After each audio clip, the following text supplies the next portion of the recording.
Xin chào toàn thể các bạn đã đến với kênh Kiến thức chuyên sâu. Được rồi, tôi chẳng muốn nói về vấn đề tăng tủng gì nữa.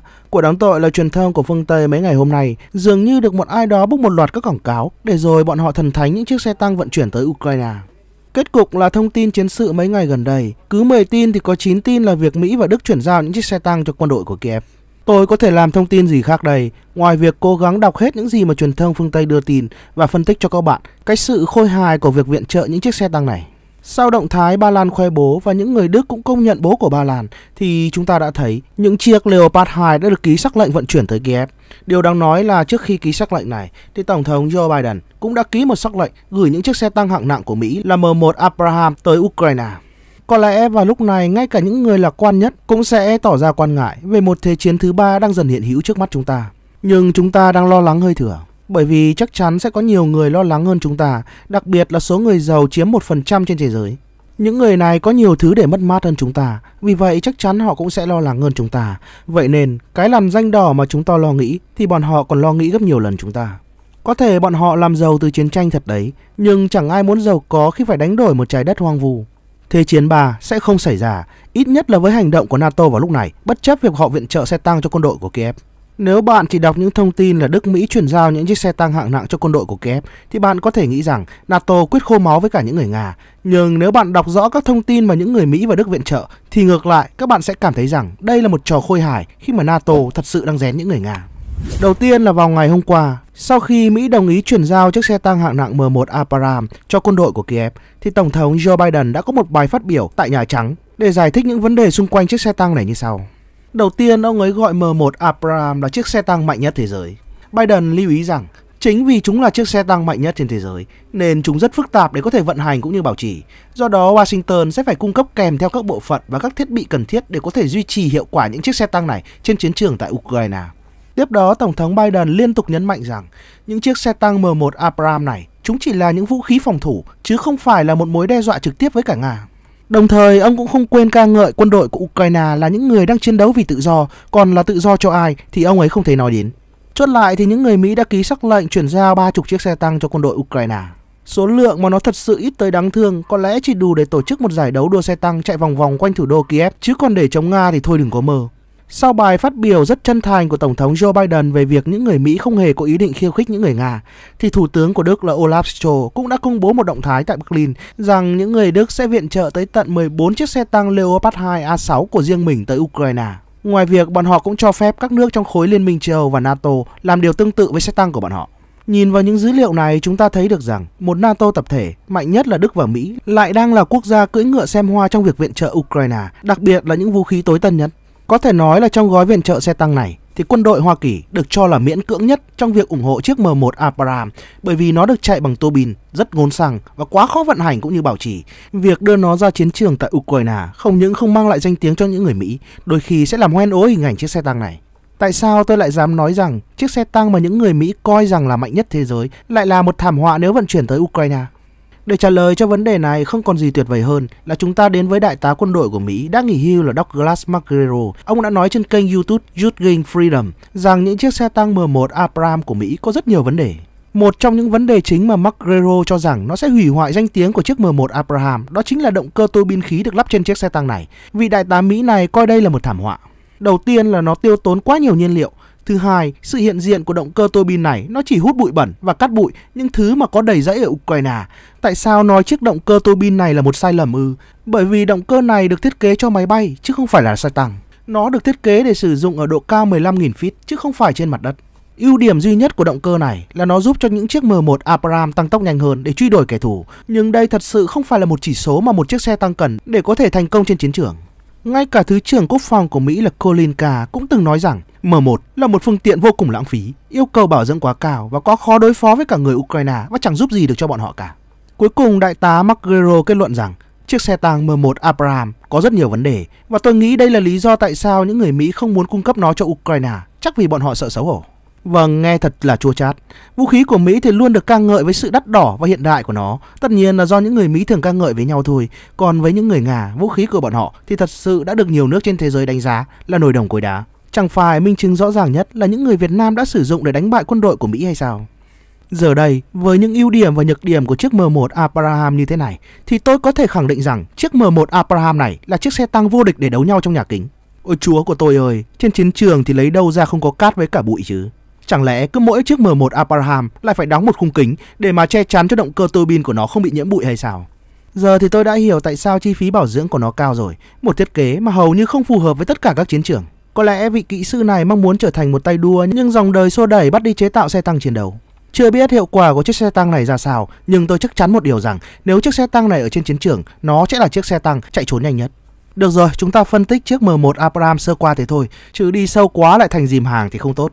Nói tóm lại là hành động viện trợ chiếc M1 Abraham của Mỹ này là một hành động cực chẳng đã. Bọn họ bắt buộc phải ra chính sách này để ép những người Đức phải đồng ý cho các đồng minh của mình viện trợ những chiếc xe tăng Leopard 2 do bọn họ sản xuất cho quân đội của Kiev. Cả Mỹ và Đức đều có hành động chuyển giao đầy tượng trưng, nhưng cái cốt lõi là bằng việc ký sắc lệnh này có nghĩa là những quốc gia thuộc vùng Baltic và Ba Lan đều sẽ được những người Mỹ đứng sau thúc đẩy để vận chuyển những chiếc xe tăng của bọn họ có cho quân đội của Ukraine. Điều này với những người Mỹ trăm lợi mà không có hại. Một mặt bọn họ tạo ra thêm những kẻ thù mới là khu vực Baltic với cả Ba Lan cho quân đội của Liên bang Nga. Thứ hai là khiến những khu vực này sẽ phải chọn phe, đứng về phía những người Mỹ mà chống Nga. Bọn họ không có khả năng để quay đầu nữa. Bọn họ sẽ phải phụ thuộc vào những người Mỹ. Điều lợi nhất ở đây chính là sau khi các quốc gia này tung gói viện trợ cho Ukraine, tất nhiên rồi, bọn họ phải bổ sung kho vũ trang của mình. Và kho vũ trang của bọn họ đến từ đâu? Đó là đến từ các tổ hợp, các công ty công nghiệp quân sự của những người Mỹ sẽ cung cấp điều đó. Giờ đây các bạn không phục cũng phải phục những người Mỹ. Một mặt bọn họ có thể vừa làm suy yếu những người Nga, mặt khác bọn họ cũng làm suy yếu luôn cả một châu rộng lớn. Họ chỉ đứng ở đằng sau rung đùi và thu lợi. Có thể nói vào lúc này Mỹ mới là kẻ không hề mong muốn Thế chiến thứ ba nhiều nhất. Bởi đơn giản với suy nghĩ của những người Nga, Thế chiến thứ ba mà xảy ra thì Mỹ sẽ là đối tượng trọng điểm được chiếu cố. Để chứng minh cho những điều tôi nói là đúng, thì theo một báo cáo gần đây từ Bộ Ngoại giao của Hoa Kỳ, nhờ việc hỗ trợ quân sự cho Ukraine, Mỹ đã tăng gấp rưỡi doanh số bán vũ khí của bọn họ ra nước ngoài. Theo báo cáo ghi nhận thì tổng số vũ khí được bán ra nước ngoài trong năm tài khóa 2022 của những người Mỹ đã lên tới 51,9 tỷ đô la, cao hơn 49,1% so với cùng kỳ năm ngoái. Đồng thời, Bộ Ngoại giao Mỹ cũng thừa nhận rằng các hợp đồng mua bán vũ khí của Mỹ tăng là do bọn họ đã phê duyệt các dự án để hỗ trợ quân sự cho Ukraine. Điểm qua một số hợp đồng mà những người Mỹ đã ký gần đây, đó là Ba Lan đã mua của bọn họ 116 chiếc xe tăng Abraham với giá trị 3,75 tỷ đô la. Phần Lan thì đã ký kết các hợp đồng mua tên lửa Stinger, trong khi đó thì Litva mua các hệ thống HIMARS do Mỹ sản xuất. Còn những người Anh thì mua tổ hợp Javelin và tên lửa Patriot thì tới Hà Lan. Vâng, điểm qua một số hợp đồng các bạn đã thấy rằng những người Mỹ thua lợi nhiều như thế nào từ việc kêu gọi một phương Tây tập thể hỗ trợ quân sự cho Ukraine. Tôi sẽ nói thẳng luôn như thế này. Vũ khí của Mỹ là đắt nhất và cũng chưa chắc là tốt nhất. Nhưng đơn giản, ở thế giới này, hai tổ hợp sản xuất vũ khí công nghiệp quân sự lớn nhất đó là Nga và Mỹ. Thì như các bạn biết, những người Mỹ đã khiến cho một phương Tây tập thể cùng chung tay chống Nga. Thử hỏi các quốc gia thuộc một phương Tây tập thể này nào có dám nghỉa tay để mua vũ khí của Nga nữa.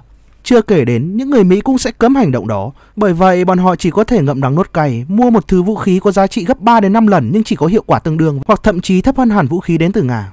Chính nhà báo Tucker Carlson của kênh Fox News cũng phải thốt lên rằng tại sao các tập đoàn lớn của Mỹ quan tâm đến cuộc xung đột ở Ukraine đến vậy, một nơi mà bây giờ chỉ là những đống đổ nát. Tại sao Bởi vì bọn họ có thể kiếm được nhiều lợi nhuận từ nó.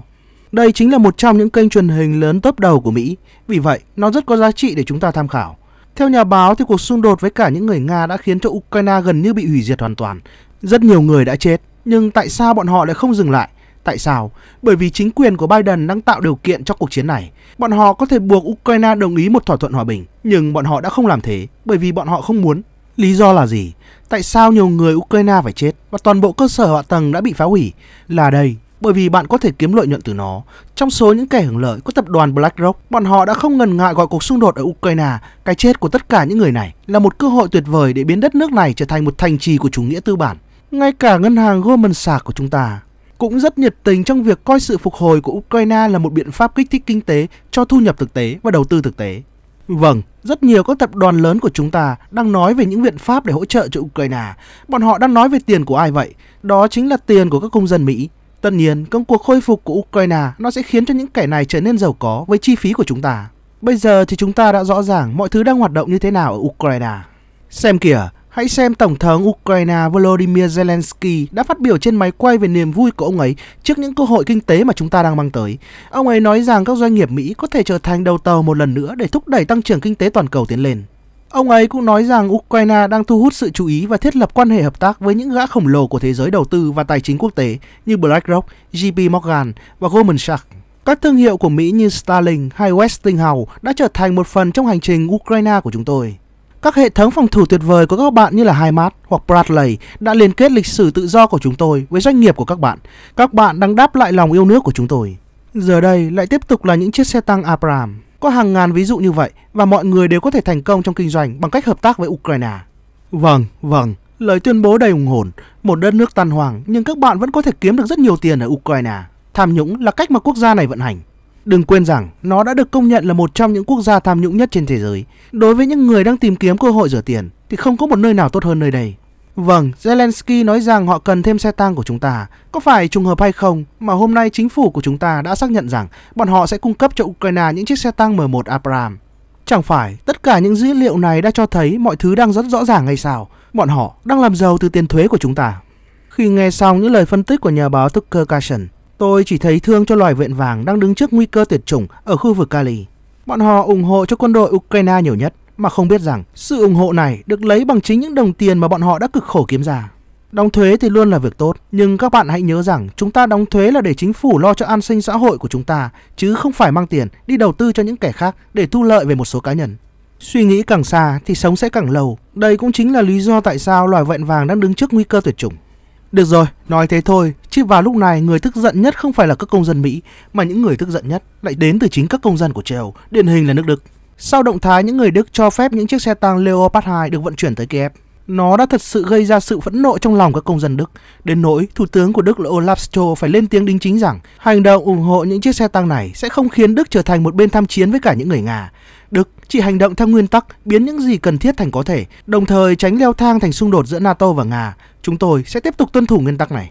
Trong khi Thủ tướng Olaf Scholz đầy hoảng sợ và cố gắng giải thích với những người dân Đức như vậy, thì Bộ trưởng Ngoại giao của Đức là Annalena Baerbock, một người không biết là Bộ trưởng của Mỹ hay là Bộ trưởng của Đức nữa, bởi vì bất kỳ một chính sách nào đi ngược với Mỹ thì bà ấy đều phủ quyết. Sau khi những người Đức đồng ý chuyển giao những chiếc xe tăng Leopard, thì vị Ngoại trưởng này công khai nói ở Ba Lan rằng chúng ta không nên đổi lỗi cho nhau ở châu Âu, bởi vì chúng ta đang tiến hành một cuộc chiến chống lại Nga chứ không phải là chống lại nhau. Chỉ tay vào nhau sẽ không mang lại hòa bình hay tự do cho Ukraine. Chỉ có Tổng thống Nga Vladimir Putin mới có thể giành chiến thắng theo cách đó. Ngoài viện trợ quân sự cho Kiev thì chúng ta cũng cần hỗ trợ thêm tài chính và nhân đạo nhiều hơn. Chính bài phát biểu này mới là nguồn cơn khiến cho những công dân Đức thật sự run rẩy và sợ hãi. Một tài khoản tên là Macro vào bình luận: Stoll nên trói ngay người phụ nữ này lại và ném cô ta ra ngoài ngay lập tức. Chỉ làm nhảm những lời tuyên chiến. Tôi thật sự xấu hổ vì mỗi ngày phải thấy người phụ nữ này nói và xuất hiện. Một tài khoản tên là Dieter vào bình luận: người phụ nữ này với luận điệu chiến tranh của mình là cực kỳ nguy hiểm. Bà ta đang đặt nước Đức vào một tình thế vô cùng khó xử. Stoll nên đưa bà ấy ra khỏi vòng lưu thông trước khi bà ấy có thể gây nguy hại thêm nữa.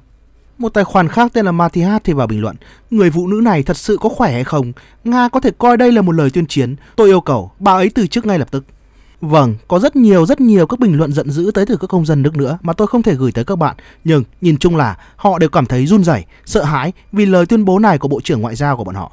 Từ tất cả những dữ liệu trên, nó cho chúng ta thấy rằng ngay cả những công dân Đức, thậm chí là chính quyền của Đức hay thậm chí là chính quyền của Mỹ đều không muốn đụng độ trực tiếp với cả những người Nga. Rõ ràng là những người Mỹ đang hưởng lợi rất nhiều. Sự hưởng lợi của bọn họ sẽ chỉ kết thúc khi mà Thế chiến thứ 3 xảy ra, nơi mà những người Nga sẽ tặng họ ít nhất là một nửa số hạt nhân mà bọn họ có.